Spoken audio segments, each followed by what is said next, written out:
dunha semana arranca a campaña electoral para as eleccións xerais. Iso sobre o papel, porque na práctica a longa pre-campaña xa está a deixar dende hai semanas moitas mensaxes, aínda que tampouco moitas propostas. Segundo as últimas enquisas, o PSOE gañaría os comicios, o PP e Ciudadanos quedarían en segunda e terceira posición respectivamente, e Unidas Podemos caería ao cuarto lugar. Como quinta forza no Congreso dos Deputados Vox, a formación de extrema dereita. A fractura de En Marea, en Galicia en Común, deixaría os de Villares con 3 escanos, mentres que o BNG podería regresar á Cámara Baixa cunha deputada pola provincia de Pontevedra.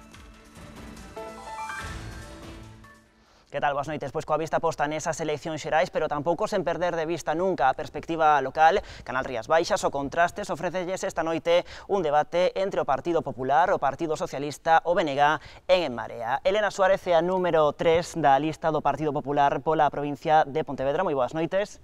Modesto Pose é o número 1 do PSOE ao Senado pola provincia de Pontevedra. Boa noite. Hola, boa noite. Carme Camiña, número 1 de Marea ao Senado por Pontevedra, tamén moi boa noite. Boa noite. Pecha este debate electoral Carme da Silva, número 1 do BNG pola provincia de Pontevedra ao Congreso dos Deputados. Boa noite, Carme. Boa noite. Bueno, saiban tamén que o Partido Ciudadanos tamén foi convidado a este debate, aínda que declinou a invitación por, segundo nos dixeron, motivos de axenda. Tamén foi convidado o Partido Vox, pero non obtivemos resposta neste caso. Querellos comentar que tanto hai unhas semanas como nesta ocasión esa formación non nos respondeu ás nosas invitacións. Hai uns días convidábanos a unha entrevista, non obtivemos resposta e neste caso pois tampouco nos contestaron. Sexa como for, aquí hai representadas 4 formacións democráticas, todas elas non piden a legalización de outras formacións ou polo feito de non compartir os argumentos. Así que arrancamos xa este debate en clave electoral e arrancamos, se vos parece, falando pois do puzzle territorial, do modelo territorial que estivo moi de actualidade na última legislatura e nos últimos anos, pero non centrándonos en Cataluña porque estamos en Galicia, estamos nas Rías Baixas e a primeira pregunta que vos quero lanzar é como encaixa Galicia no modelo territorial e se o estado das autonomías que tanto se cuestionou dende certos sectores ten futuro, ten percorrido. Comezamos, se queres, contigo, Elena. Pues yo creo que Galicia encaja perfectamente en el modelo territorial que propone el Partido Popular, que es una unidad de España, respetando las diferencias y las igualdades que nos unen tanto a los gallegos como a los españoles. El modelo Feijóo es un modelo que ha funcionado en Galicia estos últimos 10 años, sin problemas de competencias, sin problemas de convivencia del idioma, respetando y valorando la cultura, el patrimonio, el lenguaje, la idiosincrasia de cada comunidad autónoma, pero desde luego defendiendo y valorando la unidad de España. Modesto. A ver, o modelo Feijóo non conozco, eu conozco un modelo que é un modelo constitucional que marcou que a distribución un estado das autonomías que probablemente necesite algúns axustes, pero creo que ven funcionando con satisfacción ao largo deste período. Eu creo que Galicia se sinte cómoda. Este é un modelo que permite facer políticas internas da nosa comunidade e ao mesmo tempo non cuestiona a política de solidaridade de todo o territorio nacional, todo o territorio español. Entre outras cousas, porque a Galicia nos beneficia isto, porque se en Galicia non tuéramos unha solidaridade de todo o territorio, pois teríamos problemas para pagar as pensións dos nosos ancianos, dos nosos maiores, pero, en fin, que cada un vai pasando o tempo e xa se ve máis cerca desas cousas, non? Pois igual do personal sanitario, de educación, etcétera, etcétera. Galicia é unha das comunidades autónomas que é verdad que ten as súas potencialidades e ten seguramente activos que temos que desenvolver moito máis para que o noso desenvolvemento, pero a solidaridade nunca ven mal. Eu pediría igual, ainda que fóramos excedentes de determinados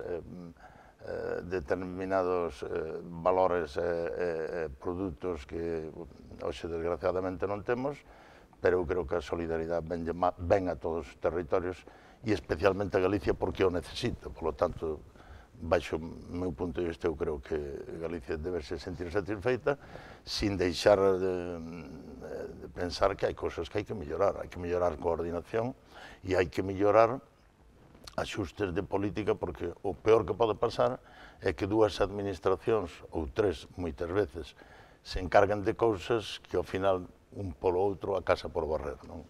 Vos pedir brevidade nas respostas para poder tratar máis asuntos, se che parece, Modesto, imos coa quenda de Marea. Gracias. Pois, o que respecto a territorialidade, a verdade, en principio, tiña que estar representada no Senado. Sen embargo, non é proporcional. Estamos encontrándoos co problema de que unha Cámara que foi feita xustamente para representar esa territorialidade non está funcionando como tal. Entón, o primeiro que teríamos que cambiar sería o funcionamento xustamente do Senado para que se poida dar as condicións idóneas. E despois está outro tema que son as competencias. Eu creo que realmente Galicia necesita ter máis competencias para poder desenvolverse ben e ter unha mellor xestión. Si ti non podes, por exemplo, xestionar a pesca, os cupos que veñen de Europa, e non podes facer directamente, ao final que non levan son outras comunidades autónomas, que tampouco é cuestión de sacarlle a uns para poñerlle a outros, senón que sea repartido máis equitativamente. Perfecto. Carmen. Bueno, eu si coñezo o modelo Feijóo. O modelo Feijóo é un modelo de sumisión o que lle manden desde Madrid, pero aparte diso, vamos a ver, a Organización Territorial do Estado vendo o Pacto do 78 deixou pois as nacións que forman parte do Estado español, como a Galiza, nunha situación de segunda e de indefensión absoluta. Non se toman aquí as decisións que lle afectan directamente a Galiza, estánse tomando dende outras instancias e iso acaba tendo consecuencias que ao longo de todos estes anos de vixencia da Constitución pois fixeron que Galiza este máis empobrecida. Mentras tanto, nese mismo período de tempo, pois Madrid sí que foi ganando en capacidade e en recursos, e nós temos moitísimos recursos que poderíamos desenvolver se temos capacidade para facelo por nós mesmos. O marco constitucional non dá satisfacción ás necesidades que ten Galiza, nen en desenvolvemento económico, nen en desenvolvemento social, cultural, e xa non falemos, por exemplo, da cuestión lingüística, cando neste momento se está chegando a cuestionar por parte das forzas políticas, por parte de forzas políticas do Estado, o tema lingüístico dunha forma absolutamente terrible. Nós temos unha cultura, unha lingua propia que temos que ter capacidade para desenvolver. O mesmo pasa coa pesca. Non é un sector estratégico para o Estado, é un sector estratégico para Galiza. Que pasou ao longo de todos estes anos de vixencia da Constitución? Pois que Galiza foi perdendo capacidade no sector pesqueiro, porque non ten capacidade para decidir, porque tampouco ten capacidade para ir a negociar directamente. Entón, nós queremos que este marco hai que superalo, hai que recoñecer algo que é o máis normal do mundo. Hai outros estados no mundo que si o recoñecen. Temos un estado plurinacional con distintas nacións que o conforman, que non hai ningún problema porque teñamos relacións e porque compartamos un estado, pero que non necesariamente ten que ser no marco actual do Estado das Autonomías, que se ten visto fracasado ao longo de todos estes anos. Por eso se está debatindo tanto sobre este tema, porque non dá satisfaccións ás diferencias que hai políticas e sociais en distintas partes do Estado, como pode ser en Galiza. Bueno, agora que completamos esta primeira rolda inicial, xa vos comento que podedes falar cando queirades, quendas de palabras libres para que o debate tamén sexa máis fluido e tamén seguro máis proveitoso para os nosos espectadores. O paro coñecíamos onte os datos, baixou en Galicia en 3.000 persoas. Queremos introducir este tema e preguntarvos que propostas ou que medidas presentades dentro das vosas formacións para fomentar o emprego, sí, pero, atención, o emprego de calidade, que é un matiz importante. Non sei quen quere comezar nesta rolda. Por exemplo, Elena, que levantaba a man. Veña. Yo por mí empiezo. Veña, perfecto.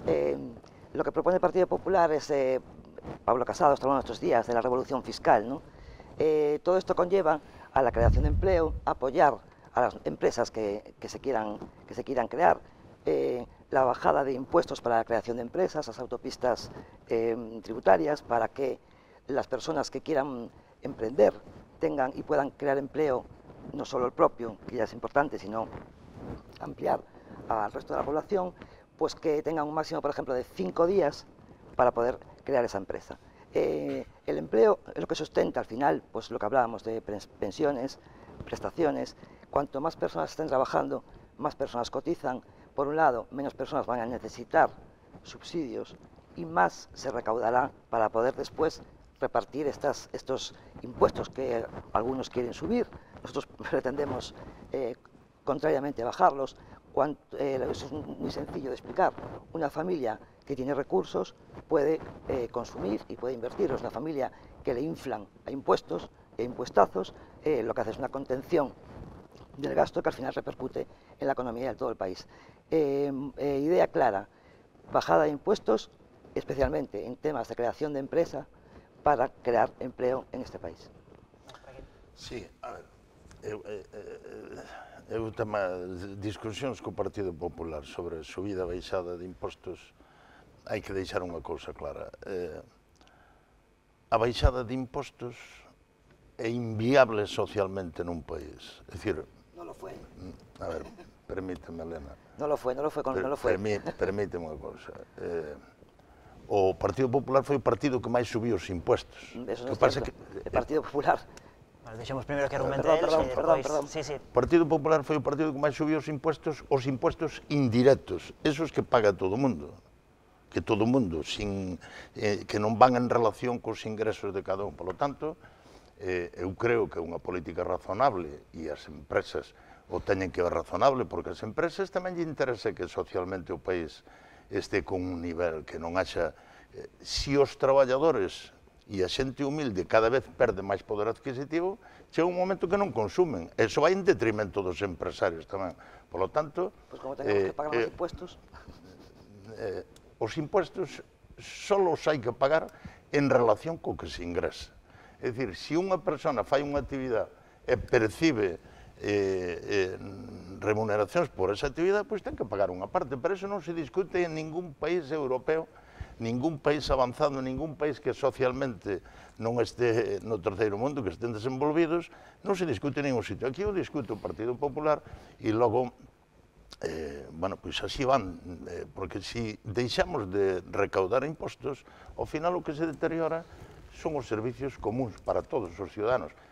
Importalle pouco aos moi ricos, importalle pouco que a sanidade se deteriore.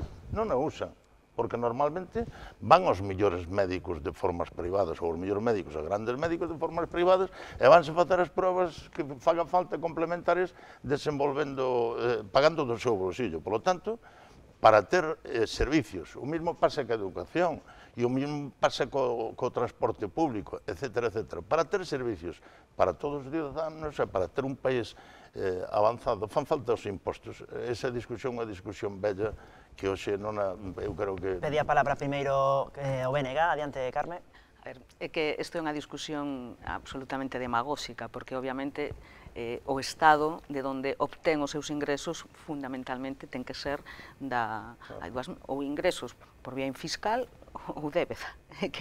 Entón, o tío decías ao principio, hai que facer políticas de emprego que cheguen a ter emprego de calidade, porque os datos que acaban de facerse públicos do emprego en Galiza e do paro en Galiza, si efectivamente houbo 2.800 parados menos, pero eso significou 75.000 contratos.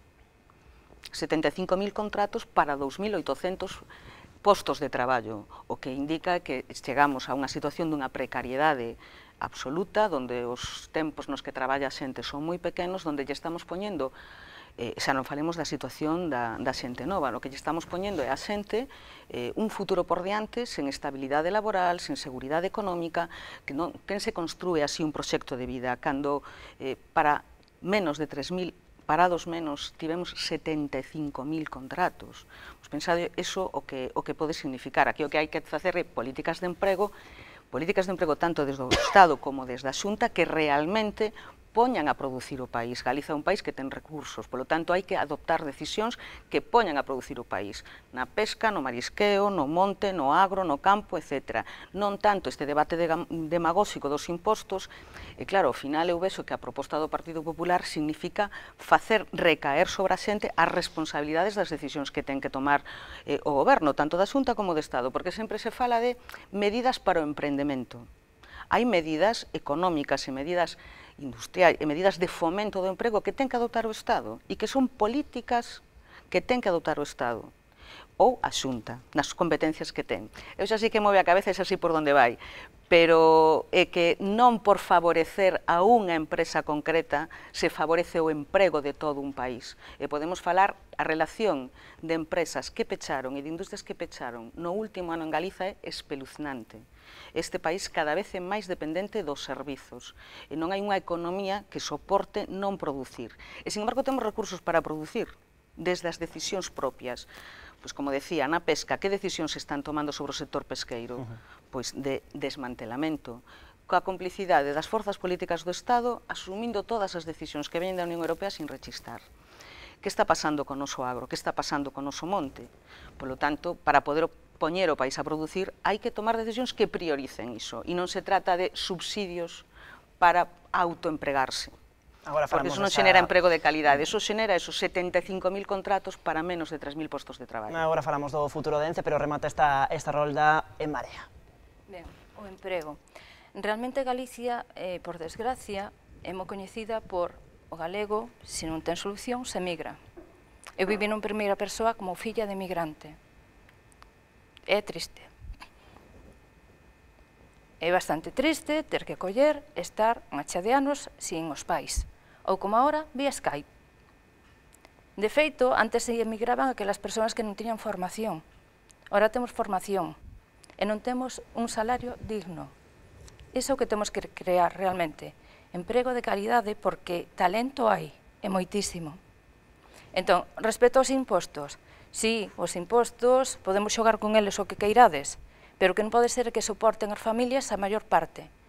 E tributos, como pode ser o IBI, que sí se podería regular desde estatal, que só lle deixe nas mans dos concellos si se aplican ou non certas bonificacións. O sea, permíteo, pero non lle obliga. Que fai? Que a maioría dos concellos, aqueles nos que as políticas, sobre todo o PP, é que Sanxenxo é un exemplo que, claro, toca cerca. Sanxenxo temos o claro moi clarísimo. No 2014-2015 entranos unha ponencia de valores no que nos duplican o que son os valores da vivenda digna, que é un ben, é un dereito básico. Ben, eso non significa que a persoa que lle suben ese imposto poida pagalo, porque en moitos casos se encontraron con xente que estaba subsistindo co que é a axuda familiar e traballando esporádicamente no Obrán, porque o único que temos ali é emprego de turismo, sol e praia, 2-3 meses, despois apáñate todo o ano, e para facerlle frente a eses impostos, se pagas o imposto, non comes, e polo tanto non consumes, ou non compras roupa, ou non consumir non genera riqueza no que é o comercio. O comercio pecha, e ao final van as empresas. Non só son as empresas grandes as que dan postos de traballo, e non só son as empresas grandes as que dan salarios dignos. Entón, ou ampliamos un pouquiño a mira e vemos toda a contorna, ou senón estamos poñendo baches. Bueno, pois falando do futuro de empresas, te parece, Elena, introducimos xa o tema de Ence, moi brevemente para rematar este bloque, adiante, Elena. Sí, nada, solo quería decir que en la época de Zapatero se destruyeron 3 millones de puestos de trabajo. En la última etapa de Rajoy se creaban 7.000 puestos de trabajo diarios. Y en los 8 meses de Sánchez, son números, Modesto, son números, no es filosofía, son números. Y en la época de Sánchez se destruyeron 120.000 puestos de trabajo. El Partido Popular siempre está identificado con la creación de empleo y el Partido Socialista siempre está identificado con la creación de parados. Vale, pois deixámoslo aquí o tema do emprego, se os parece, falamos rapidamente para seguir avanzando e poder tratar máis asuntos co tema de Ence, enlazando xa con postos de emprego, con postos de traballo, por ese futuro de Ence, debe continuar a pasteira na ría de Pontevedra. Veña, Modesto. Eu primeiro quero dicir unha cousa, eu xa teño unha certa edad, non funciono con consignas, nin que as do meu partido, e moito menos que as dos outros. Os mantras reiterados de Zapatero, mira, primeiro, hai que documentarse, se un o fai de boa intención, documentarse, pero o que non hai é que mentir. Se se saben os datos, non hai que mentir. Bueno, pois está demostrado, a xente que está escoitando sabe quen máis minte e quen... Eu non digo que ti estés mentindo. Probablemente espero que non digas eso. Probablemente ten unha relación... Vámonos centrar no asunto de Ence, porque o tempo voa e non queda... Na época que máis empleo houve en España foi nunha determinada época de Zapatero. O que pasa con os ciclos económicos, calquer especialista que uno non son, pois pasan para todos, pos presidentes do PP e pos presidentes do PSOE, e se tuveron os do Bloque igual, porque hai crisis internacionales, ademais, que non ten que ver incluso ben que o fagas aquí ou non. Veña, Modesto, vamos co tema de Ence. O tema de Ence. Eu non son ningún experto en Ence, pero o que non pode ser é que unha empresa ten que ter un compromiso social e non pode estar exenta porque ten determinados políticos nunha determinada época histórica que a favorecen, ten que saber que ten que cumplir eses compromisos sociales. E unha empresa como Ence caducoulle a prórroga que tiña para poder estar exercendo esa actividade. Como en Vila García, pois hai unha gasolinera no centro do pueblo, pois esa gasolinera ten 70 anos ou os que sea de autorización de funcionamento no centro do pobo, e cando lle caduca ese funcionamento, pois terá que decidir os que teñen o poder de decisión, que son representantes dos ciudadanos, dirán se lle renovan, en que condicións, sí ou non. E a Ence caducou, lle deronlle pola porta de atrás, deronlle unha concesión, ampliaronlle a concesión.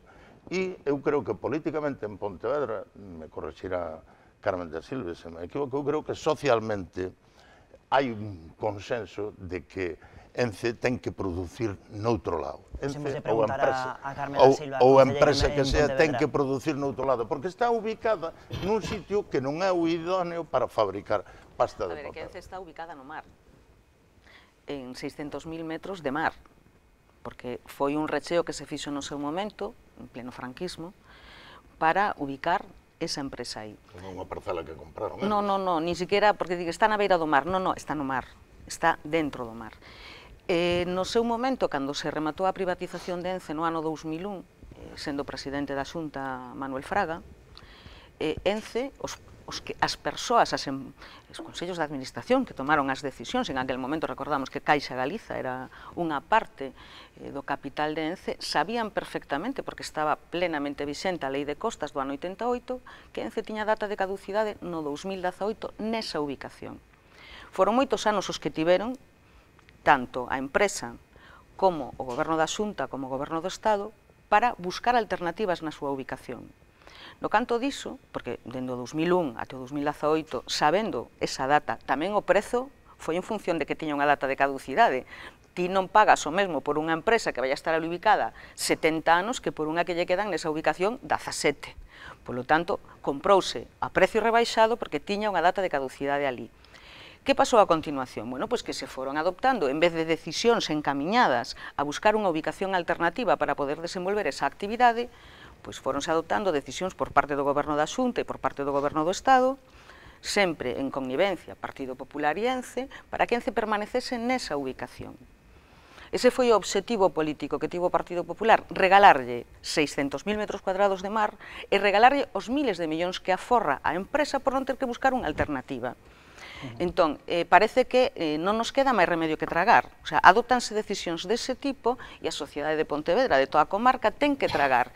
En Pontevedra destruíronse durante a crise un montón de postos de traballo. Eu non vin o Partido Popular tomando decisións, eu non vexo o Partido Popular promovendo que se lle regalen terreos a outras empresas que teñen unha situación en risco. Non, no caso de Ence sí, no caso de Ence temos que regalarlle o terreo, temos que condonarlle o canon de saneamento que pagamos todos os veciños, 6 millóns de euros o ano que Ence non paga, Entón, bueno, isto é corrupción do BOE, Isto chamase corrupción do BOE. Co Partido Popular por iso das alusións, veña.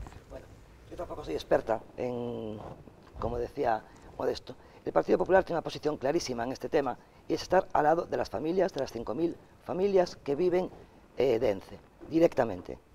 Bueno, directa e indirectamente. Das outras empresas non. También, porque con Alcoa también estamos ahí. También estamos ahí. Sí. Nosotros estamos siempre al lado de las familias, cada uno que se posicione donde quiera, Cada uno que se familias que traballan de ENCE, estaríades traballando para buscar unha alternativa de ubicación. El Partido Popular se posiciona al lado de las familias que viven directa e indirectamente de ENCE, que non son pocas, son 5.000 y pico de familias. O Partido Popular tiña no programa que ENCE tiña que salir da ría. No amplió esa prórroga, porque sí. Había un informe del 24 de noviembre de 2014, no, de 2016, perdón. Del 24, pero a prórroga foi de xaneiro de 2016. Del 2015, perdón. 24 de noviembre de 2015, un informe de la Abogacía del Estado favorable a esa prórroga. El Partido Popular no se saca el prórrogas de debajo de la manga. Entonces, cada uno que se posicione donde quiera. Podemos...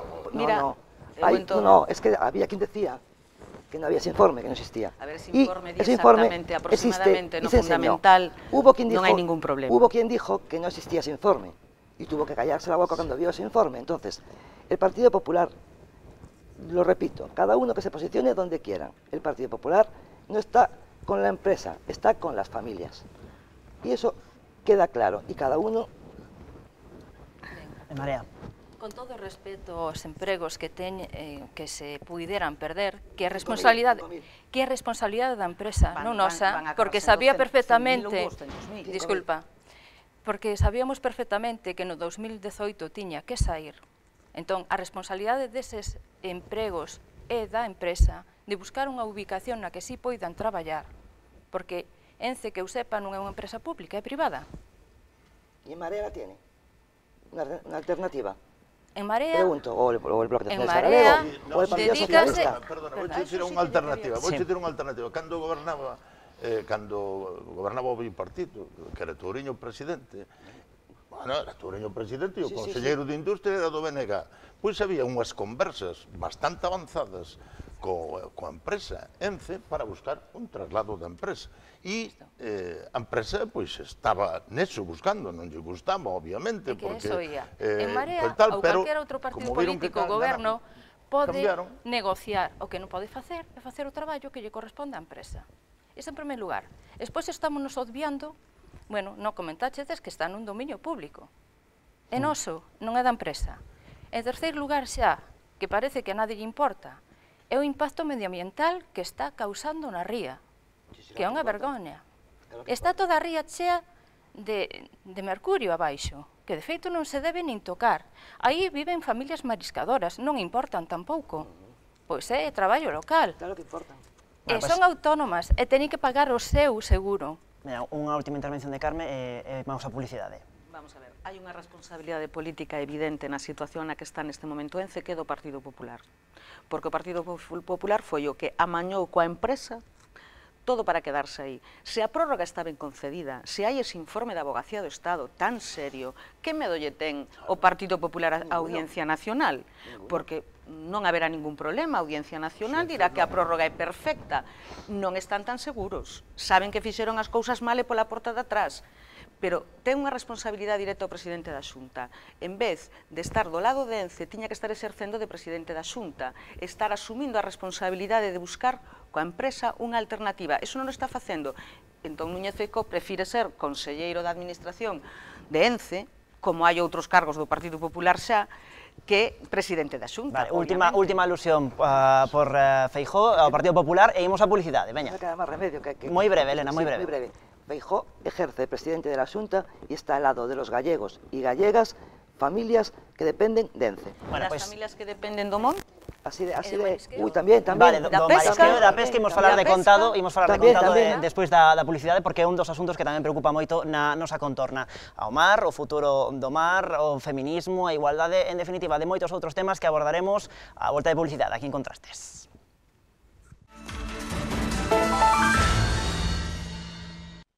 Noite de mércores aquí en Canal Rías Baixas, seguimos en Contrastes, o mar, o sector da pesca, do marisqueo, en definitiva, todo o sector que está vinculado moi estritamente coa economía das Rías Baixas. O sector do mar é fundamental para a nosa economía. Imos coñecer cales son as propostas das diferentes formacións que hoxe están aquí representadas nesta materia. Se os parece, comezamos por En Marea, con esas propostas para o sector da pesca. Ben, en pesca, en marisqueo, de feito, estamos bastante implicados, porque realmente é un sector que aquí, sobre todo na área de Pontevedra, parte baixa do que é a Coruña, bueno, é Ferrol, temos costa, entonces ao ter costa menos Ourense, o resto si nos repercute directamente.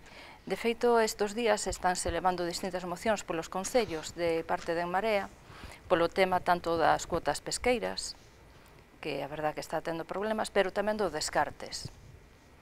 Os descartes, non sei se sabedes máis ou menos de que vai, non? Pois ese peixe que non se pode vender, que chega ás lonxas, non se pode vender, tes que ter unha empresa contratala que xa leve esas capturas, pero contabilízache nas cuotas. É un gasto a maiores para os mariñeiros, quédanse sin parte da cuota, e o máis simpático é que esas empresas que se levan eses desperdicios despois si os reutilizan para facer piensos, etc., que teñen un lucro. O que estamos vendo é que se está mermando o que é o factor de economía dun grupo para darlo a outro. Non entendemos moi ben ese tipo de xestión. Entón, aí sí lle teríamos que darlle un bo repaso.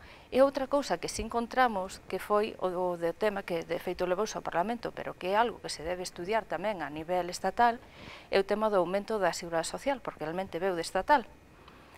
Aumentáronse as cuotas de Seguridade Social sin verse incrementado o que é a base de cotización e algunha das outras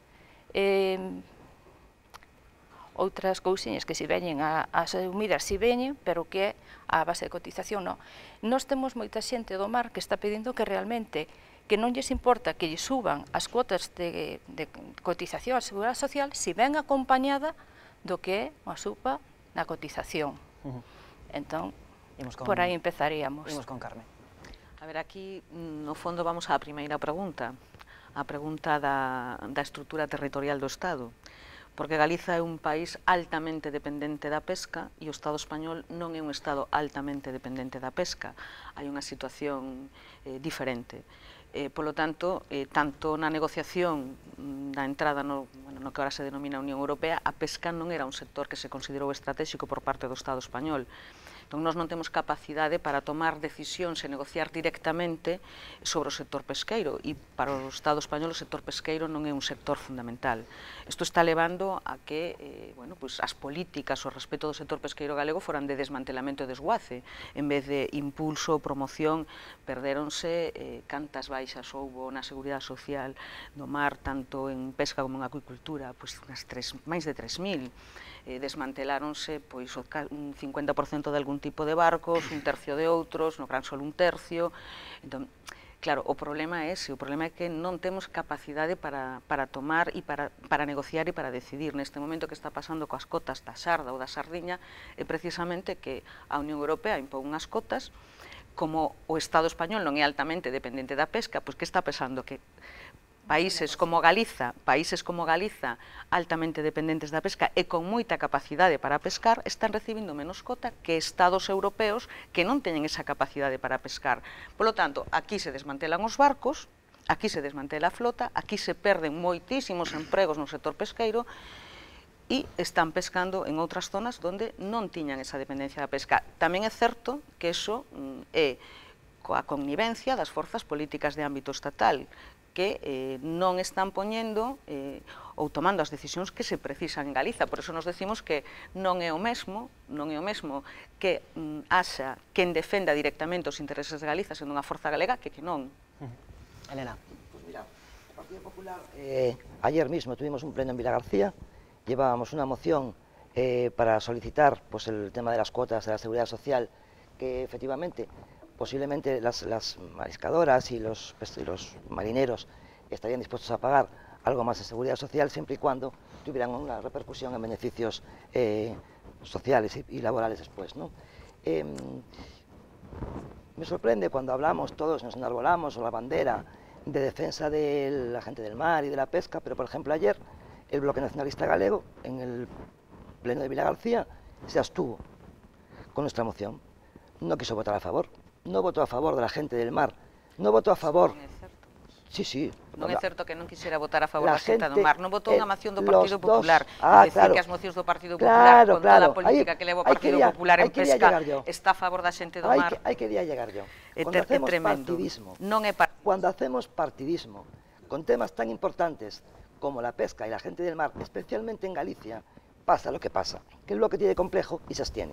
Mira, Hablando del Partido Socialista, mire, señor Pose, vamos a ver, el señor Sánchez estuvo en todas las comunidades autónomas españolas, excepto en Galicia. Le importamos tan poco la pesca. En Galicia. a Coruña non é O sea, Galicia. Perdón. Mira, a ver, eu quero respetarte moito falando. Hasta hace 15 días, y en su etapa como presidente, no en funciones, como presidente, no había pisado Galicia. Le importamos tampoco la gente del mar, las mariscadoras, no solo los no estuvo en Villa mariscadores. García, sino... Escoitamos a ti primeiro, Modesto, Tocarame. tócache. Levo tempo sen falar. A ver, eu, e desman perdonar, non? Eu creo que se o problema da pesca o vamos a ceñir a unha moción que o PP levou ao Concello de non sei onde... De Villa García. Sí, de Villa García. A ver, eu, desde logo, desde o Partido Socialista, pensamos que o problema da pesca é idéntico ao problema do monte, idéntico ao problema rural, que hai un abandono absoluto por parte de quen dirixe a comunidade autónoma en ter un plan. Logo podemos criticar se o plan é bo ou o plan é malo, pero en ter un plan. E así están abandonados os povos, non hai si colles o DOCA, o Diario Oficial de Galicia, a miras a legislación que sale en torno a pesca, pero vamos, acabas nunha tarde. Hai un abandono absoluto. E eu, Carmen, vai-me permitir que discrepe un pouco, en Europa fanse políticas acertadas e equivocadas.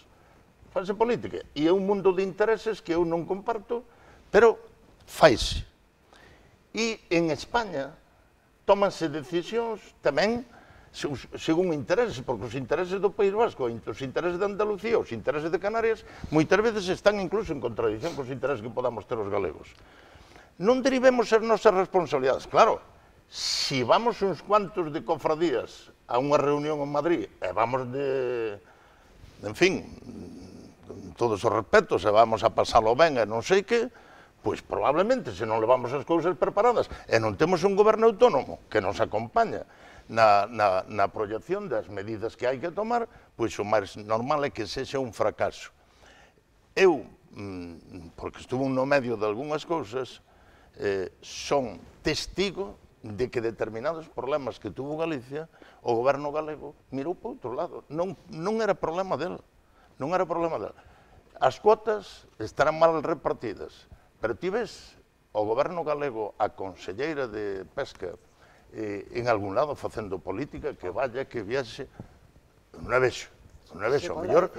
Ao mellor non teu. Remata Modesto. Si a directora xeral de Pesca do goberno de España ou o comisario da Unión Europea, ou en fin, non sei que, eu vexo o goberno vasco, por exemplo, acompañando os seus pescadores nas súas reivindicacións, e, bueno, habrá cousas que saldrán, habrá cousas que nos irán ben, e habrá outras cousas que non conseguimos o que sea, porque a política é así, nunca se pode conseguir o 100%. Pero o que necesitamos é ordenarnos nós, e ter un plan nós, e saber a que xogamos, saber que queremos facer do noso. Porque hai, hasta fai moi pouco tempo, o Partido Popular, non sei agora que ten, porque agora non sei que política ten, pero o Partido Popular, con un consellero que xa non está, pensaba convertir Galicia en concesións varias para grandes empresas para evitar que deran a lata os mariñeiros dun lado, os mariñeiros dun outro. Eso vivino eu porque, como dixo a min, un conselleiro... No puede ser tan poco tiempo porque debe llevar 10 años la actual consellera. Imos por quendas de petición, ten a palabra en Marea, veña. Personalmente, bueno, Rosa Quintana debe llevar, y creo que es una de las conselleras... toda la vida, ya estuvo antes. Vamos, deixamos falar a Carmen. Pero más consenso del sector. Pero a lo mejor el que no está de consellero dirige la consellería. Veña, vamos deixar a falar a Carmen, veña. O que nos parece realmente en Marea triste é que todas as confrarías coas que falamos, a xente do mar, tanto mariscadores como bateeiros e demais, porque claro, nos coincide no mesmo. é que nunca piden a nosa opinión. É grave, porque se non contas coa xente do sector, que é a que mellor sabe do seu oficio, dificilmente se podrán facer políticas adecuadas ao que necesitan, tamén para mellorar e para crecer. É así de sinxelo. Se ti tes que facer unha política dun sector concreto, infórmate, molla os pés, vas ao mar e preguntas. Tiña que dar de palabra Carme. A ver, é que a discusión, o debate que acabamos de ver agora entre a representante do PP e do PSOE, pois nos demostra do que eu estaba intentando falar ao principio desta intervención. É certo que neste momento hai un goberno do PSOE, pero que hai 10 meses había un goberno do PP. Polo tanto, tiña a responsabilidade tamén sobre o sector pesqueiro a nivel de Estado. Non é algo que de repente sexa responsable o actual goberno de todo. Aquí teñen que asumir, perdón, Modesto, non te interrumpín en ningún momento antes, interrumpí a Chela, pero eu non. En todo, aquí o que hai que ver é que sí que hai unha responsabilidade directa sobre a situación na que está o sector pesqueiro, o sector marisqueiro en Galiza, tanto do Partido Popular, cando gobernou no Estado e na Xunta, como do Partido Socialista gobernando no Estado. Iso é algo que é evidente, porque o que é innegável é en que situación estaba o sector pesqueiro en Galiza cando nos integramos na Unión Europea e en que situación está agora. A verdade é que pasamos de ser a primeira potencia mundial en pesca en moitos sectores da pesca a non selo. Polo tanto, aquí hai decisións políticas que se estuveron tomando no Estado e na Unión Europea. Só un inciso, unha pregunta que che vou facer. A ver, fai unha pregunta. A solución é salir da Unión Europea? Espera que sigo. Déixame continuar. A decisión é non dar por boas, tanto como fai o Partido Popular cando goberna no Estado, como fai o Partido Socialista cando goberna no Estado, as decisións que veñen da Unión Europea. E o decía ao principio, o Estado español non é altamente dependente da pesca, Galiza sí. Polo tanto, as decisións que se están tomando desde o goberno do Estado non teñen a pesca como unha cuestión prioritaria.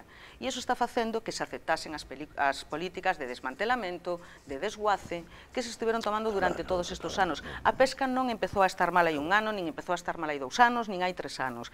É unha cuestión continuada desde que ingresamos na Unión Europea, porque non temos capacidade de decisión. E outras zonas da Unión Europea si negociaron os seus estados que tivesen capacidade de decisión. As Illas Feroe teñen capacidade de negociación directamente na Unión Europea. Galiza, que é altamente dependente da pesca, tiña que ter interlocución directa na Unión Europea. Non a ten, non a quere o Estado, pero tampouco quere a Xunta. Tampouco quere a Xunta unha interlocución directa nas decisións que se adoten sobre pesca na Unión Europea, que son as que máis nos están afectando, porque afecta as cotas e afecta a toda a política xeral de pesca. Por lo tanto, nos teñamos que ter capacidade para estar ali a negociar directamente cunha representación galega. Con os gobernos socialistas estuvo responsable de pesca, responsable de pesca, negociando na Unión Europea co Estado español. Non tiña capacidade directa para acordar. E logo o Estado español pon outras prioridades en riba da mesa e deixa a pesca de lado. Bueno, non sei se sobre este tema queredes engadir algo máis, se non pasamos ao seguinte, porque ainda temos algún que outro asunto que tratar. Eu simplemente decir que os problemas son complexos e que esa opinión de que a culpa é sempre dos de fora, eu non comparto. Nós temos que facer a nosa tarea e logo peleala, porque evidentemente cada un defende os seus intereses e os intereses a veces son contrapostos. Pero desde logo temos que facer a nosa tarea aquí en Galicia. Parece que nós defendemos os intereses de Galiza e vos tendes que estar poñendo na balanza os de Andalucía, os de Madrid, os de tal, e os de Galiza sempre quedan ao final. Claro, en Europa poñen sur de Europa, en Europa poñen sur de Europa, en España poñen sur dos españoles. Eu vexo máis importante, como fallo, non coñecer os problemas reais, non consultar coa xente do mar. Pero como podes decir eso? La conselleira de pesca en este momento es una persona del mar. Pero que se no lo di o no... Tiene un consenso constante con el sector, pero constante. Pois non debe ser tal cando os propias confrarías son as que están demandando a todos os grupos políticos. Perdón, déxame terminar. Se puede decir que no se consiga todo lo que se quiere. Ahora, que no... Claro, porque lo que decía tamén Modesto, ten consenso con unha parte do sector, ten consenso con unha parte do sector. Non pode ser como estes que representan intereses máis afines ao Partido Popular. Se vos parece, seguimos avanzando porque hai outros. Son a última cousa, é que me parece de peregrullo ter en conta que non pode haber ese consenso cando son as propias confrarías as que lle están enviando a casi todos os partidos políticos as súas demandas. Entón é que non se coñecen. Que se pueda mejorar, non cabe duda, en todos os sectores. Pois para mellorar as cousas e para facelos como se teñen que facer é que coñecer o sector. Falamos de outro sector tamén, de outra cuestión, mellor dito, tamén complicada, como é o futuro das pensións. Houve moitas mobilizacións dos nosos maiores en moitos puntos da nosa contorna, en Vilagarcía, en Pontevedra, son frecuentes non esas manifestacións dos xubilados.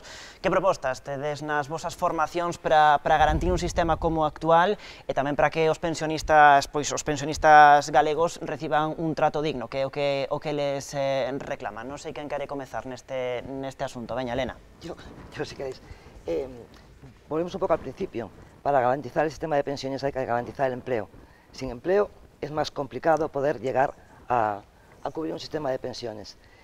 Hay un miedo ahora, o se quiere implantar un miedo. Si gobierna el Partido Popular, se recortarán las pensiones. Eso es un mantra que es incierto. El Partido Popular, en la etapa de gobierno de Rajoy, subió de media un 16% las pensiones. Y Pedro Sánchez votó a favor de la congelación de las pensiones. La única vez que en España los pensionistas no cobraron ni un euro más fue gobernando el Partido Socialista y votando el actual presidente en funciones, Pedro Sánchez. La garantía de las pensiones en España pasan por el Partido Popular. Escoitamos entón o PSOE. Muy bien, Elena. Eso es exactamente el argumentario. Claro. No soporta reto a la dirección de este programa que miren la media de subida de las pensiones de la etapa de Mariano Rajoy. Te estoy hablando en castellano, a ver si así... Yo entiendo perfectamente. ¿Entiendes el gallego? Perfecto. Bueno, yo voy a seguir falando en galego. Tengo un bilingüismo cordial. Si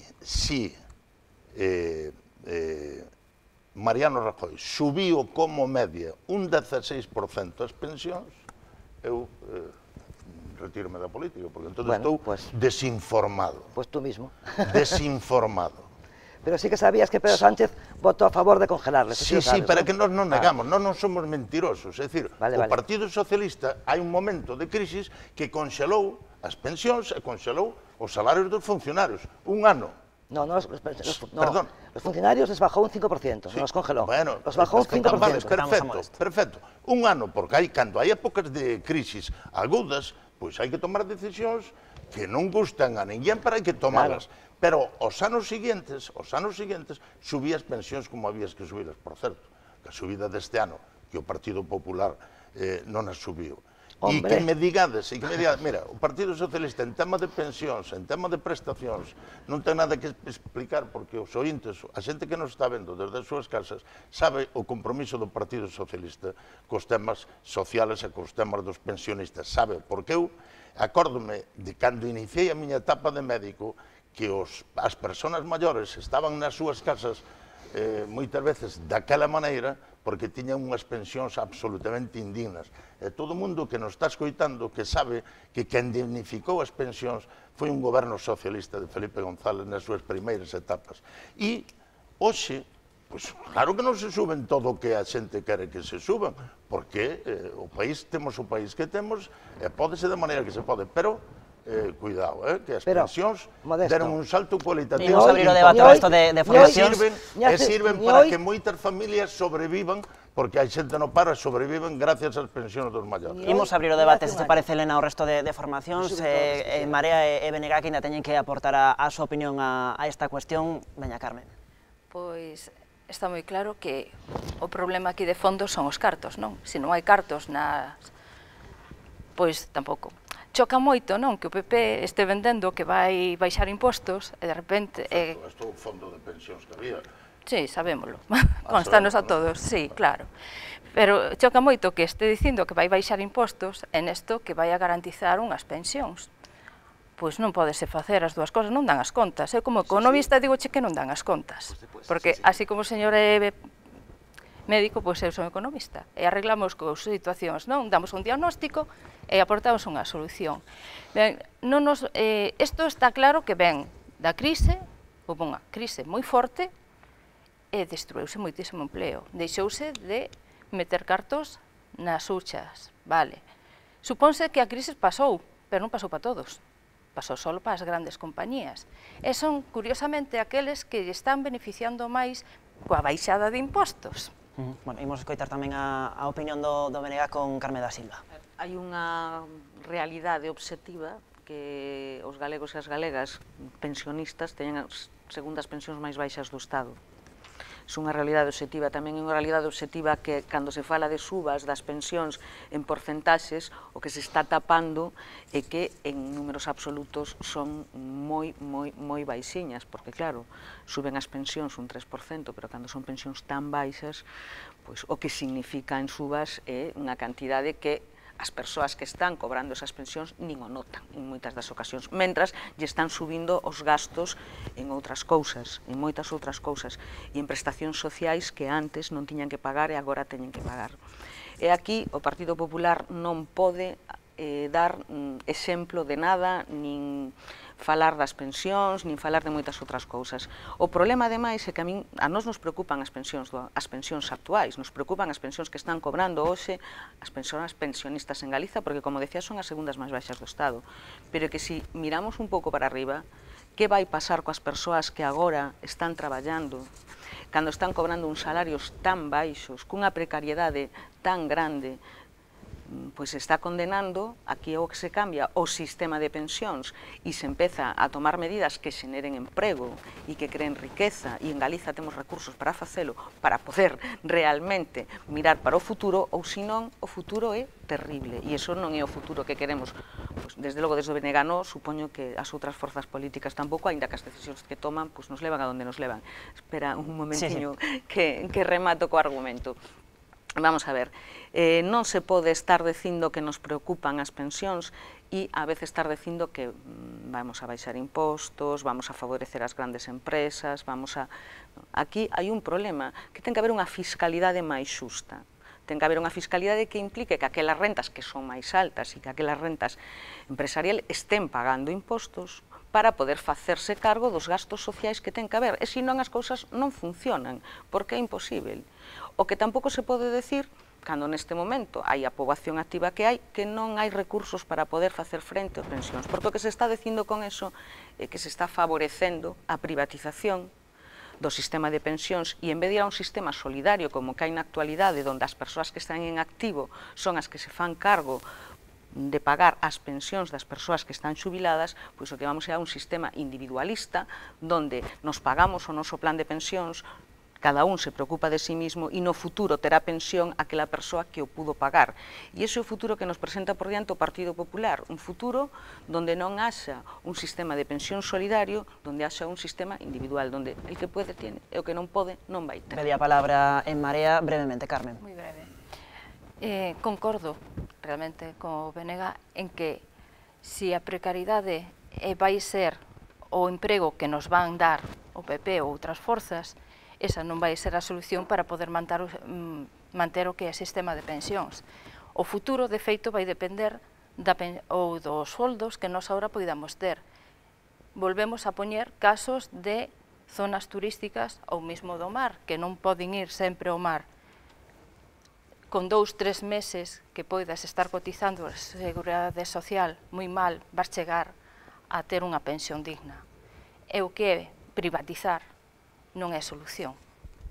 Bueno, se vos parece, falamos tamén do movimento que houbo a partir do 8 de marzo, o movimento feminista na loita pola igualdade. Quero vos preguntar as propostas das vosas formacións nese camiño de cara á igualdade real entre homes e mulleres, tamén medidas concretas para loitar contra a violencia machista, contra a violencia de xénero. Entón, bueno, se vos parece, abrimos ese debate que na rúa xa hai bastante tempo que está aberto.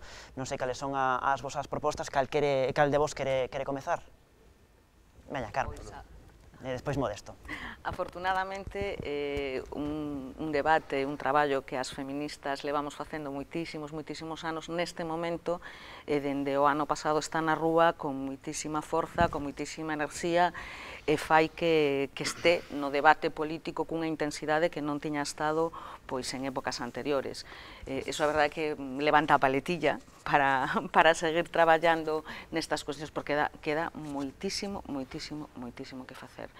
En violencia machista hai que adoptar medidas urxentes porque as mulleres están morrendo e as mulleres teñen medo e as mulleres non podemos nin ter medo nin estar morrendo, polo tanto hai que adoptar medidas legislativas urxentes urxentes para que se resolvan problemas e trabas que neste momento está habendo e que son claras e que están facendo que non se traballe coa axilidade e que as condenas non sexan como teñen que ser.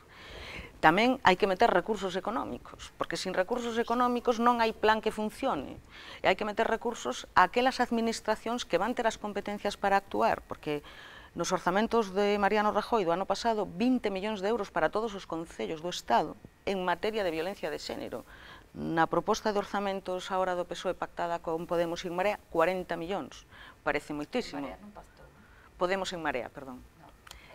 En Marea, Grupo Confederal, estaba integrado no grupo de Podemos. Non sei, bueno, pois non pactou en Marea, pactou Podemos. Diferente, sí.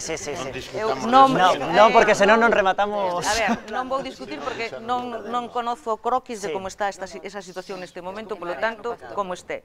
En todo caso, nesa proposta de orzamentos pasaba 40 millóns, pero que se 40 millóns para todos os concellos do Estado, pois a cantidad que lle queda, e tendo en conta que o reparto e o financiamento de cara a Galiza perjudicial, pois a cantidad que queda é ridícula. Hai que dotar de recursos, perdón, Modesto, que xa te vexo, hai que dotar de recursos económicos. En materia de fenda salarial, temos a fenda salarial máis alta do Estado. Si se vai o ritmo que se está igualando neste momento, si continuamos con esta cadencia, tardaremos 600 anos en conseguir a equiparación salarial entre os homes e as mulleres en Galiza. Creo que habería que correr un pouquiño máis. E para eso, por 600 anos... Veña, imos con Modesto. Efectivamente, nos últimos orzamentos, pos concellos iban 40 millóns. A todos, a un euro por habitante. A ver, 40 millóns, o doble do goberno anterior, o doble do goberno do PP. De escasísimo a escaso. Sí, de acordo, escaso, pero iso non é nos orzamentos as partidas que iban para solucionar o problema da violencia de xénero. Era o que se transfería aos concellos directamente para as axudas dos concellos, que é escaso, e eu comparto contigo que é un problema de recursos. A ver, no tema da violencia de xénero hai uns obxectivos estratégicos a largo plazo e hai un problema urxente que é das mulleres que están morrendo en mans de machistas asesinos, que é fruto de unha educación e un comportamento seguramente social, pero en fin, necesitamos recursos, é dicir, o Estado ten que poñer aquela muller que está amenazada, que hai un síntoma de que está amenazada e lle pode pasar algo de inmediato, hai que volcarse que axuda desa muller. E logo hai que facer, perdona, pero vamos, eu ainda non fixo unha intervención. Non che dixe nada, Modesto. Entonces, logo hai que facer un traballo que o que eu noto de falta, que é un traballo de educación nas escuelas, nos medios de comunicación.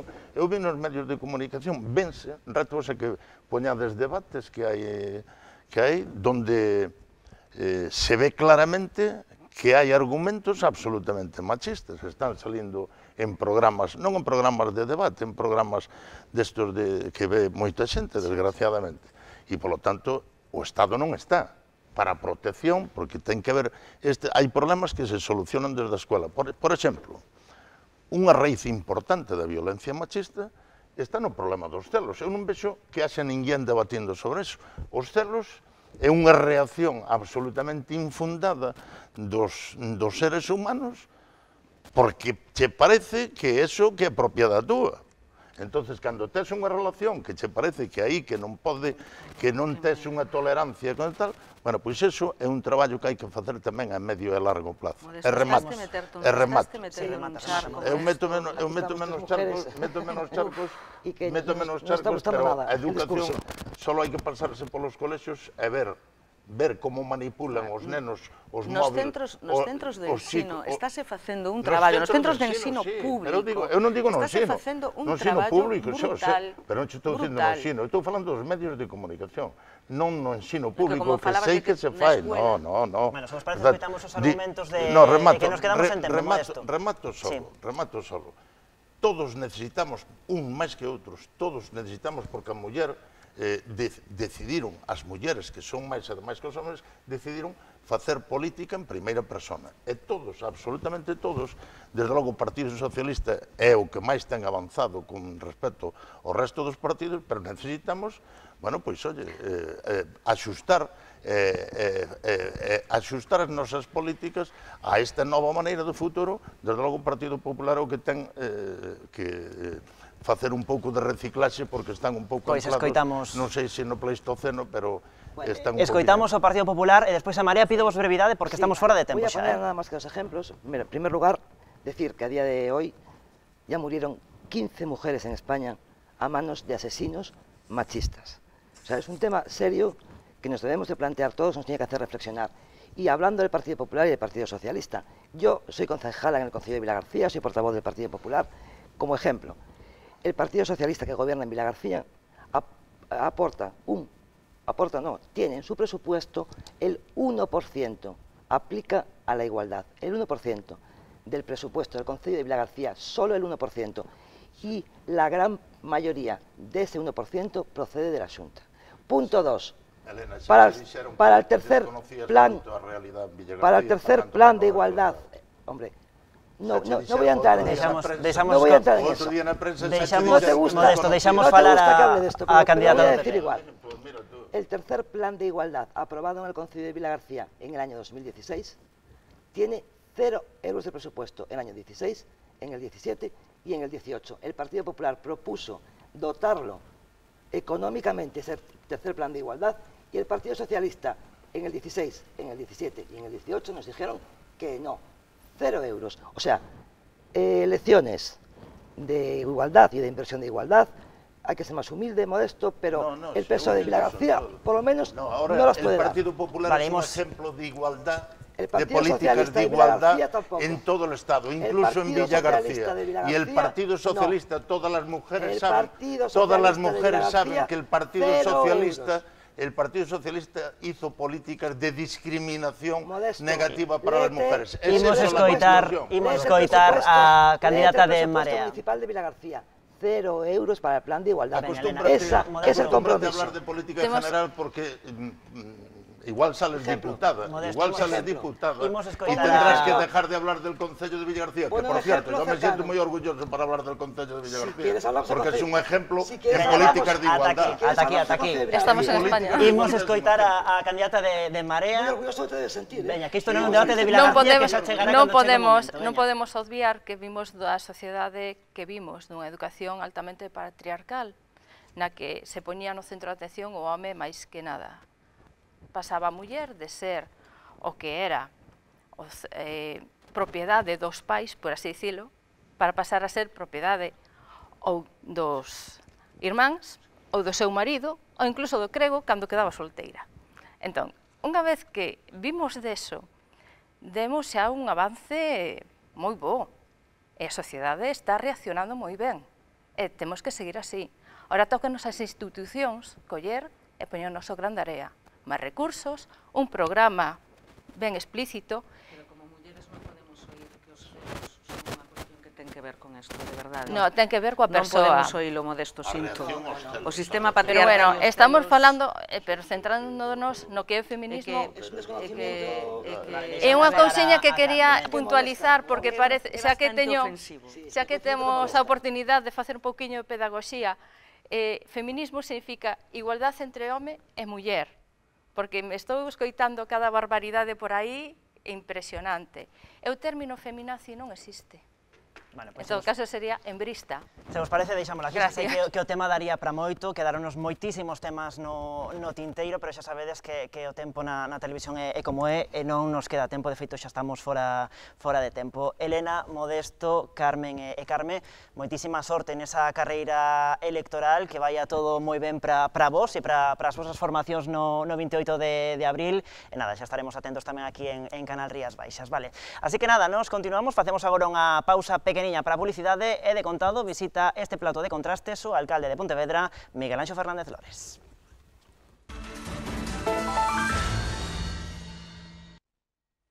Seguimos en Contrastes en Canal Rías Baixas. Lores leva 20 anos gobernando na cidade de Pontevedra e aspira a continuar polo menos outros 4 anos máis. Miguel Anxo Fernández Lores, alcalde de Pontevedra, benvido tamén á televisión da cidade de Pontevedra. Moi boas noites.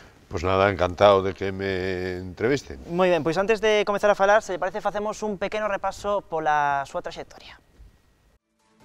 Hai 20 anos que o bastón de mando de Pontevedra está nas mans de Miguel Anxo Fernández Lores. Neste tempo, a boa vila ten mudado moito. O seu xa célebre modelo de cidade serviu de inspiración e de exemplo para moitas outras urbes a nivel internacional. Tamén serviu para poñer a cidade no mapa cunha boa escolma de recoñecementos que distinguen a Pontevedra pola súa filosofía. Menos coches, máis vida. Con todo, na carteira de asuntos pendentes, o equipo de Lores aínda lle quedan deberes. As parroquias rurais, por exemplo, din sentirse abandonadas con respecto ao centro. Unha queixa que tamén se estende a outros barrios periféricos como Mollabao. Outro dos proxectos que aínda non viu a luz é a planta de compostaxe da Canicouba. Pontevedra é a única das grandes cidades galegas onde goberna o Bloque Nacionalista Galego. Nas pasadas eleccións, no 2015, a Fronte Nacionalista cadou 12 representantes a tan só un edil de facerse coa maioría absoluta. Hai enquisas que apuntan a que o 26 de maio Lores conseguirá por fin esa cobizada maioría, logo de 2 décadas gobernando en minoría. Eu estou convencido que en Pontevedra o mellor aínda está por vir. O seu rival directo será Rafa Domínguez, a aposta do Partido Popular para estes comicios tras o paso de Jacobo Moreira. Os populares quedaron no 2011 con 7 dís fronte aos 11 que collitaron 4 anos antes. Bueno, pois 2 décadas despois da limitación de mandato xa nin lle pregunto, non? Bueno, eu creo que os veciños e as veciñas cada 4 anos elixen aos representantes, non elixen o alcalde, elixen a unha formación política ou a concelleiros que logo elixen o alcalde ou a alcaldesa e son maiores de idade, saben o que teñen que facer e a mí me parece que é un erro o tema da limitación de mandatos, non? Porque hai, creo que un par de argumentos que se poñen para dicir non, é que a política corrompe. Bueno, eu non estou de acordo con eso. E eu sempre poño o exemplo de Santiago. En Santiago, no mandato anterior, entraron alcaldes, o primeiro se tuvo que marchou o segundo e ao final quedou o último de alcalde. En 4 anos. Non é un problema de tempo, sino é un problema de filosofía e de estar facendo política con mayúsculas e traballando en favor do interés xeral ou ir a política a outras cousas. Segundo lugar, un proxecto, un modelo ou un proxecto de cidade non se fai en 4 anos, a veces nin en 8, a veces nin en 12 e a veces nin en 20, non? Porque eu hai cousas que teño diseñadas ou que teño pensadas como goberno desde hai 12 ou 14 ou 20 anos e aínda non fomos capaces de executalo. Por poñer un exemplo, a circunvalación de Pontevedra, que está prevista do ano catapum, pero sempre por H ou por B resulta que non temos circunvalación e somos a única cidade que non ten circunvalación. Quero dicir que a veces as administracións municipales aos cidadanos lle parece que van lentas, pero a autonómica vai moito máis lenta e a administración central xa non é que vaya lenta. Eso é imposible, a veces pasan xeneracións e non se fan cousas que estaban previstas. Véxase a conexión de alta velocidade, véxase máis cousas. Por lo tanto, eu creo que facer un modelo urbano leva o seu tempo. A xente que estamos traballando na administración como políticos na administración local vamos adquirindo tamén unha experiencia que é importante, eso facilita moito as cousas e é unha pena que se perda certa experiencia e capacidade de facer cousas. Por lo tanto, eu creo que se hai unha oferta que darlle aos cidadáns de seguir avanzando, de mellorar, nos decimos o mellor está por vir e efectivamente o mellor está por vir, fixemos un traballo eu creo que excepcional entre todos, nos sempre decimos entre todos, nós non hubiéramos feito este modelo urbano se non houbera un apoio impresionante de moitos funcionarios, de moitos cidadáns, de moitas asociacións veciñais, en fin, colectivos, etcétera, que querían modernizar a cidade e un apoio mayoritario dos cidadáns. Por lo tanto, fixemos moitas cousas, estamos, creo que, nun punto de partida excelente para dar un salto cuantitativo e cualitativo, e o mellor está por vir, estamos posicionados internacionalmente e isto está xenerando unhas expectativas que vai a traer moitísimos retornos á cidade no futuro. Bien, agora parece que as enquisas sí que llevan sorrir ao BNG na cidade de Pontevedra, non sei se ve ao candidato do Partido Popular, a Rafa Domínguez, como unha ameaza. Eu estou satisfeito dos resultados que tivemos ao longo dos tempos na cidade de Pontevedra, especialmente nas eleccións municipais. Non é que me vaya a sonrir agora nada, xa nos está sonrindo. Bueno, con esa maioría absoluta, que nin algunhas enquisas. Nos levamos 5 mandatos gobernando, unhas veces con máis presencia, outras veces con menos, pero é importante que a cidade está transformándose e avanzando. Eu respeto ao Partido Popular, dixen unha vez, bueno, é un candidato novo que está intentando enterarse do que pasa na cidade e nas parroquias, está aprendendo, eu creo que está moi verde aínda na política municipal, pero en todo caso serán os cidadáns que teñen que valoralo. Poñámonos agora na situación de que vostede, o BNG, gaña as eleccións o vindeiro 26 de maio, non sei se pensou en algún caso, chegado o momento, cederlle o bastón de mando a outra persoa a mitad do mandato, como, por exemplo, Anabel Gulías, porque cando menos é un ruxe que se escoitou e que aínda se escoita a día de hoxe por Pontevedra. Non sei se nos plans está ese extremo. Eses ruxes danse sempre, non? Se non vexase Feixóo, que iba a ir para o Estado e non sei quantas cousas. Non, eu cando me presento ás eleccións neste mandato me presento con todas as consecuencias ata final do mandato. E polo tanto vou a cumplir cos pontevedreses e quedan moitísimas cousas por facer.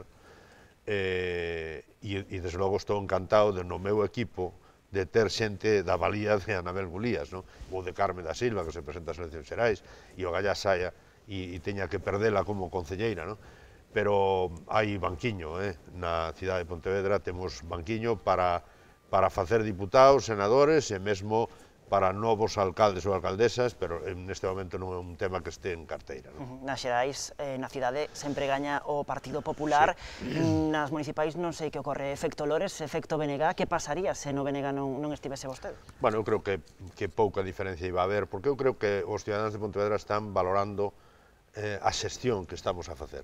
Hai un equipo moi potente de xente que leva conmigo desde hai xa 32 anos, porque nos presentamos este equipo conmigo á cabeza no ano 87, salín eu solo, pero logo salimos 4, 7, 10, e o equipo estuvo sempre detrás, na súa práctica integridade, todo ese equipo.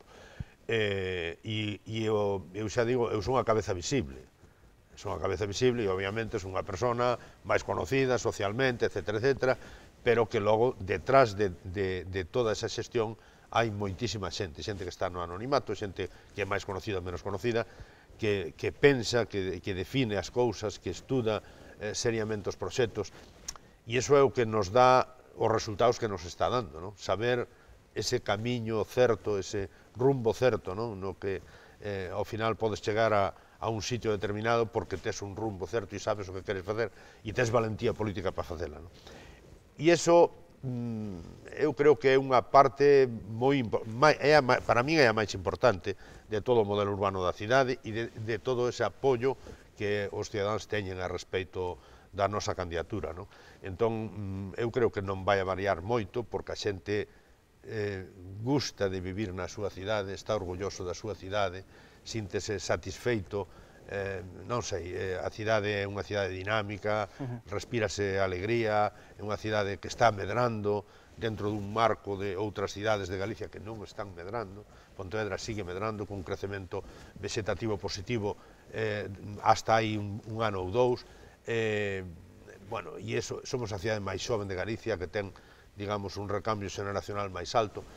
Bueno, e iso é valorado positivamente polos cidadáns. Xa que falaba do modelo urbano, aínda queda marxe para seguir traballando nese proxecto? Ainda faltan ideas por desenvolver? A ver, a min, eu cando facías unhas exposicións, es que Mollabao está mal, dicen, bueno, Mollabao e a Santiña... Sí, as parroquias do rural, que tamén se queixan, non? Bueno, pero eso sí que xa é diferente, é dicir, a capacidade de inversión que neste momento e no mandato anterior e no anterior, o que levamos feito no rural nestes últimos 20 anos, é que non hai ni color, absolutamente ni color. Eu, cando entrei no Concello, cada parroquia tiña un orzamento de 6.000 euros. 1 millón de pesetas. Bueno, 1 millón de pesetas, que eran menos que 6.000 euros. 1 millón de pesetas. Bueno, pois agora, non sei, por exemplo, en Campañó, aparte de estar facendo un campo de erva sintética de 1 millón de euros, pois vamos facer unha inversión para rematar o saneamento de 4 millóns de euros, mas que non hai color. Non hai absolutamente color. Ahora, se o que estamos planteando é que no rural ten que haber beirarrúas e unha iluminación Bueno, eso non é posible, non? Primeiro, porque o rural non... Eu vivo no rural, é que, claro, cando me fan críticas do rural, digo, eu vivo no rural. Entón non entende esas críticas que chegan dende o rural. Eu podo entender que hai que mellorar servicios, que hai que seguir avanzando, pero claro, o que non pode ser é que cando eu cheguei ao Concello de Pontevedra, hai 20 anos, non había ningunha parroquia que tuvera saneamento. Ahora teñeno casi todas, hasta un 80% da población. Nos quedan que 80, non, hombre, quedanos un 5 ou 10%, o que pasa que son as vivendas máis ailladas, as que é máis caro facelo, salen conectar cada vivenda deses núcleos rurales máis dispersos, pois a 18.000 euros cada vivenda. É unha inversión potentísima que podemos facer porque o Concello de Pontevedra é solidario e a xente que vive na cidade sabe que no rural hai que invertir tamén. Pero de discriminación absolutamente ninguna, sabemos que temos que seguir facendo cousas e as vamos a facer. Neste mandato que ven vai a quedar a primeiros anos de mandato rematado todo o saneamento, probablemente seamos a única cidade de Galicia que teña o saneamento rural rematado, a Gasa Coruña, porque non ten rural, pero o resto das cidades non teñen o saneamento feito, o avance que temos nós feito no saneamento. Vamos a poñer agua nun 50% das parroquias do rural tamén, a traída de aguas, se están facendo equipamentos deportivos, temos equipamentos sociais e culturais en todas as parroquias e probablemente en algunhas 2 ou 3, porque hai núcleos máis pequenos que non son o núcleo principal da parroquia, pero que tamén necesitan ter equipamentos dese tipo, e se está facendo unha inversión absolutamente que non se conocía, vamos, que non hai color. Bueno, logo despois eu entendo que se fagan críticas, entende? E isto viña a conto porque decía, no, es que, oiga, non chegamos ao 100% do territorio municipal. Non chegamos, é imposible chegar. Chegamos a un porcentaxe altísimo da cidade e chegamos tamén a núcleos de centralidade parroquial onde estamos facendo proxectos de alta calidad urbana intentando mellorar a accesibilidade, mellorar a seguridade vial, mellorar os equipamentos, etc. Pero está sin rematar o tema da recollida de sólidos urbanos co tratamento da compostaxe, pero vamos avanzando, xa temos os 8.000 composteiros mercados para distribuir nas 8.000 viviendas que hai no rural para que se composte individualmente. Quedanos a Canicouba ainda, non pendente? Non, a Canicouba está tamén.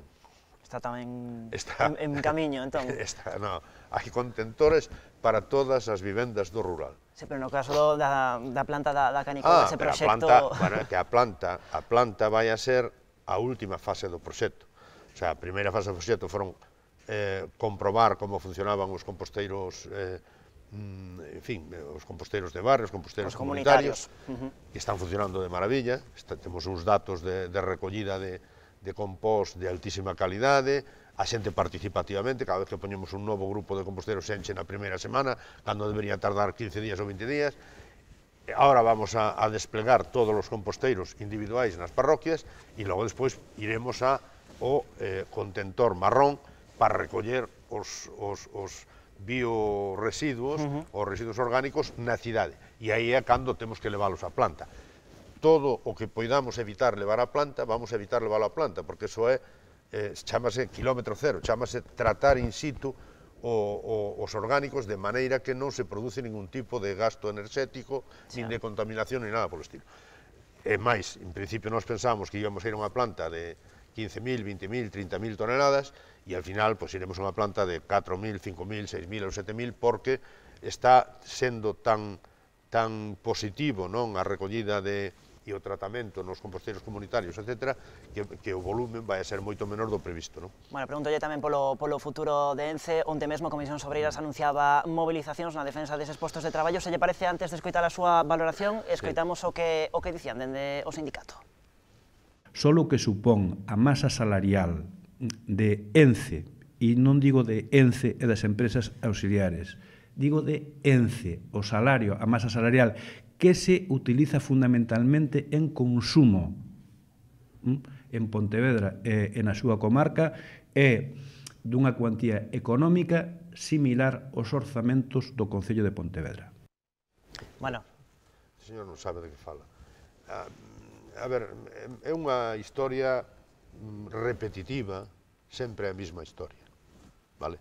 Entón, eu tamén sempre digo o mismo, desde que teño uso de razón e sei o que significa ENCE na ría de Pontevedra, estou demandando que se traslade esa empresa da ría de Pontevedra.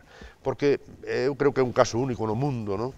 De implantación industrial alá onde non debe ser, porque non está na ría, está en riba da ría, non está nun terreno perimetral ou cercano da ría, non, é que rechearon agua de mar para poñer a celulosa encima. Bueno, e unha vez que tiñamos o 2018 xa esa posibilidade de que se trasladara e de recuperar a ría, bueno, ahora de repente unha decisión discutible e desde logo en contra dos intereses de Pontevedra do señor Mariano Rajoy en funcións, dalle unha prórroga de 60 anos, que agora se está demostrando que é unha prórroga ilegal, porque non se poden facer prórrogas coa legislación vixente no Estado español de máis de 75 anos, e isto serían 60 máis 60, 120. Bueno, en todo caso, si se pudera continuar a produción aí, habría que en todo caso ver si se saca eso a concurso, ¿no?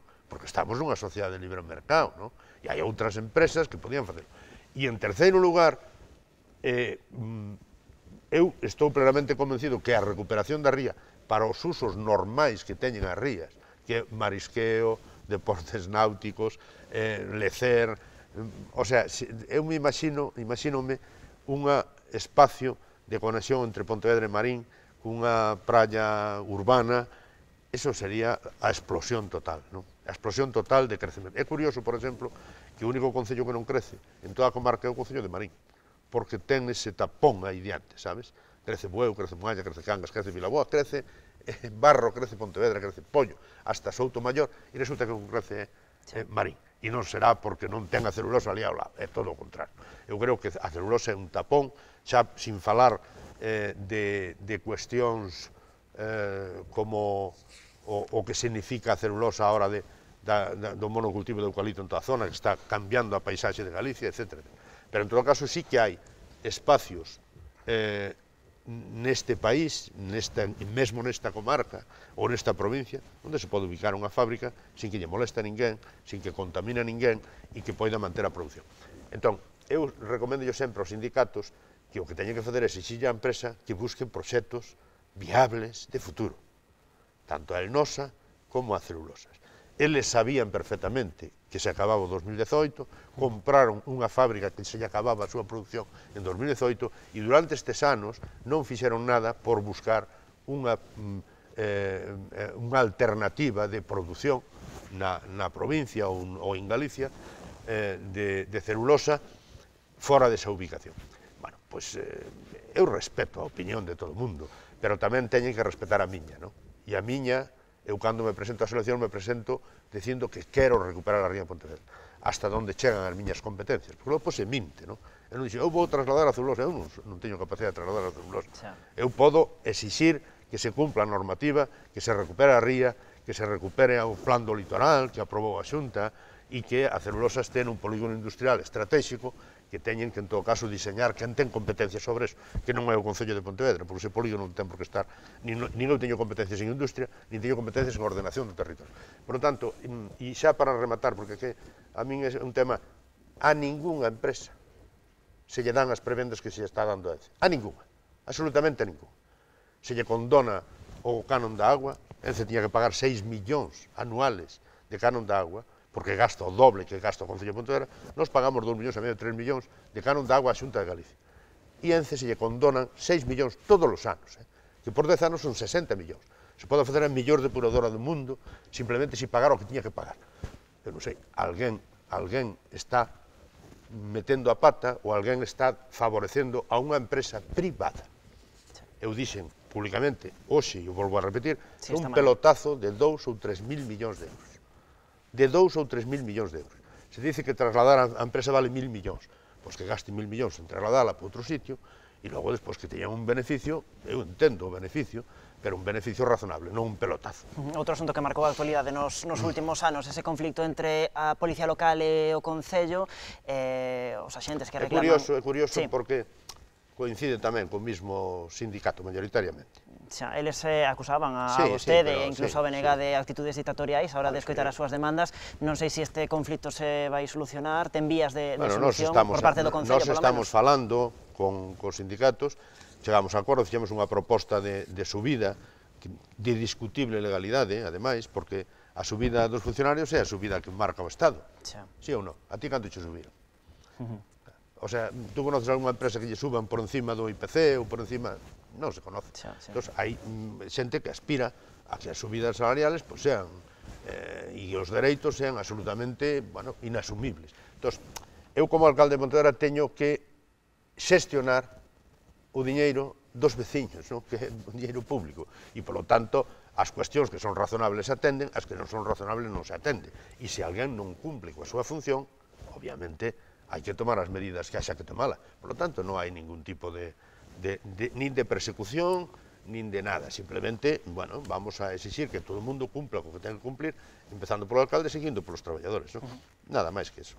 Falábamos antes das eleccións municipais, se parece falamos tamén das xerais, aproveitando que tiñamos tamén hai uns intres a súa compañera Carme da Silva. Cree que o BNG, a súa formación, tomou nota dos erros cometidos no pasado para poder volver a Madrid, para recuperar esa presenza do bloque en Madrid, no Congreso? Bueno, eu non sei se tuvemos, sí que tuvemos erros, obviamente, e sí que tomamos nota deses erros. Eu creo que neste momento estamos nunhas condicións de partida totalmente diferentes ás que estábamos cando disminueu, non? Ou, en todo caso, tamén a alternativa que se planteaba ante o BNG era un bluff, esa era unha realidad, e durante estes anos se demostrou que non estando o BNG no Parlamento do Estado, os galegos non estamos representados, simplemente. E entón eu creo que positivamente que vai haber un incremento e unha volta hacia o BNG para que nos represente a nivel de Estado, a Galicia no Estado, e a provincia de Pontevedra neste caso. Eu estou convencido de que os galegos tomamos os galegos con un enfoque de política galega, tomamos mando das cousas e facemos propostas e defendemos os nosos intereses, ou eu son moito de Celso Emilio cando decía aquilo que nunca virá de fora remedio esperanza. E eu estou convencido que este é un país rico, con xente traballadora, con xente con iniciativa, emprendedora, a todos os niveis, e algo está pasando para que teñamos que seguir emigrando. E iso é porque non hai confianza no país. Pero non hai confianza polos políticos que representan os galegos fora do Estado. Cando un país, ou cando un concello, ou cando se fan as cousas con confianza, somos capaces de ser exemplos a nivel mundial. Somos capaces de que a xente, de ser referentes. E eu creo que en eso o nacionalismo e o BNG temos moito que dicir. E se logramos que os cidadáns confíen en nós mesmos e nas forzas políticas propias, pois probablemente nos vai a brillar o pelo un pouco mellor, que non con representantes que non teñen os pés postos na terra, nin siquiera o corazón e a cabeza posto na terra, e defenden outros intereses que non son os dos galegos e as galegas. Sobre outras eleccións, sobre as europeas, que lle parece esa alianza do bloque con Bildu e con Esquerra? Cree que polo menos o electorado o entende? Sí, porque nós, vamos a ver, nós ahora mismo temos unha diputada europea que está leva un ano, non sei exactamente canto leva. A posibilidade que temos, dado a fórmula de elección, de poder ter unha representación, non nos dan os votos para ter un diputado solo de Galicia durante os 5 anos, e nós buscamos a fórmula pola que unha galega ou un galego poida estar ali defendendo os intereses. E iso foi nunha coalición de outras forzas políticas na que cada unha defende o que considera conveniente, pero nós vamos nesa coalición defendendo os intereses de Galicia. Por lo tanto, eu non defendo os intereses ni de Euskadi, ni de Cataluña, defendo os intereses de... Hai cousas que coincidimos, e obviamente os dereitos nacionais, dereitos a decidir e tal, pero que realmente o que está facendo Ana Miranda ahora non é representando a ninguén raro, está representando aos galegos, defendendo os temas que nos interesan. Na pesca, no agro, na minería, no que sea. Ali estamos, e además é unha persona moi activa. E a fórmula que topamos para poder ter unha representación, inda que fora un ano ou dous, dos 5 anos que son o mandato das eleccións europeas, pois é esa. Se houbera outra mellor, buscaríamolo, pero non hai ningún tipo de dependencia máis que dos intereses dos galegos cando un eurodiputado, vai na lista que vaya, nos defende en Bruselas. Non quería rematar esta entrevista sen preguntarlle polo Mundial de Triatlón que está xa a piques de chegar a Pontevedra. Que vai supoñer para a cidade o desembarco de tanta actividade deportiva condensada en tan pouquiños días? Bueno, eu quero aclarar que non é para a cidade, é para a provincia inteira. e probablemente para a comarca e moito tamén para a comarca do Salnés. Eu sei que hai hotéis, que hai casas de turismo rural que están reservadas desde hai tempo xa, e isto é un campeonato do mundo onde vai haber, calculamos, por riba de 4.000 atletas, que ao final van a ser 7, 8, 10.000 personas que van a estar aquí. Algúns temos comprobado que van a estar como mínimo 15 días, porque veñen antes a conocer, a adestrar, logo se quedan unha temporada. Sabemos que isto é unha proxección exterior da cidade importante e que non afecta a cidade de Pontevedra. Nós en Pontevedra podemos ter 1.500, 2.000 camas, como moito, e estamos a falar de 10.000 camas. E iso é un tema que, de feito, aí teño que reconocelo, que a Diputación nos bota unha man importante, porque isto é algo que afecta positivamente a todos os concellos da comarca e probablemente chega hasta Vigo tamén. Pero esa línea de traer grandes eventos deportivos, eu creo que é unha línea correcta, boa, porque ao final toda esta xente que ven a un evento deste tipo, ao final quédalle o coñecemento da gastronomía, da beleza das nosas praias, do clima, da xente, absolutamente de todo. E desde que tuvemos, por exemplo, o Campeonato do Mundo de Duatlón no 2014, hai xente que regularmente ven todos os anos de vacacións a Pontevedra ou a comarca de Pontevedra. E isto é unha proxección internacional que non hai publicidade nin campaña publicitaria que poida igualalo, non? E son uns cartos ben invertidos, estamos sementando para o futuro, non? E en este sentido eu quero agradecer a toda a colaboración de todo o mundo, porque este é un proxecto xa máis de cidade e de provincia que un proxecto solo da cidade de Pontevedra. Temos a sorte de ter a Gómez Noña, Saleta Castro, Pablo da Pena, que son unhas referencias mundiales no campeonato. Vai ser o mellor campeonato, de feito xa os 4.000 que están anotados é a cifra máis alta de todos os campeonatos do mundo que se celebrou nunca. Eu estuve en Dinamarca cando foi campeón do mundo Pablo da Pena, que é un pontevedrés de larga distancia. Bueno, eu creo que que este campeonato vai a ser, porque ademais vamos a fazer tamén actividade lúdica, concertos, bueno, non hai color co que se está facendo por aí polo mundo, non? E a xente en fin, quere vir a Pontevedra e quere vir a Galicia e, polo tanto, eu creo que eso hai que meterse na cabeza que é un plantexamento de futuro, non? Bueno, alcalde, vou dicir ata a próxima porque agardótelo aquí no Contrastes, no debate electoral co resto de candidatos da cidade de Pontevedra aloxa por finais do mes de maio, así que conto a vosa demanda. Conto con vostede. Moitísimas grazas por achegarse esta noite ata o Contrastes. Bueno, xa yo comentaba agora o alcalde Lores que estamos arrancando xa a maquinaria electoral en Canal Rías Baixas. A partir do vindeiro mércores imos comezar a emitir os debates electorais por concellos, como sempre en horario de máxima audiencia, para que todos vostedes, os veciños de 34 municipios da nosa contorna, teñan oportunidade de escoitar a máis de 135 exactamente candidatos e candidatas que están citados a participar neses debates electorais. O vindeiro mércores, debate de Dodro, o xoves, debate de Ponte Cesures e o venres, debate de Portas. Así que agardos o vindeiro mércores no Contrastes Dodro. Adeus.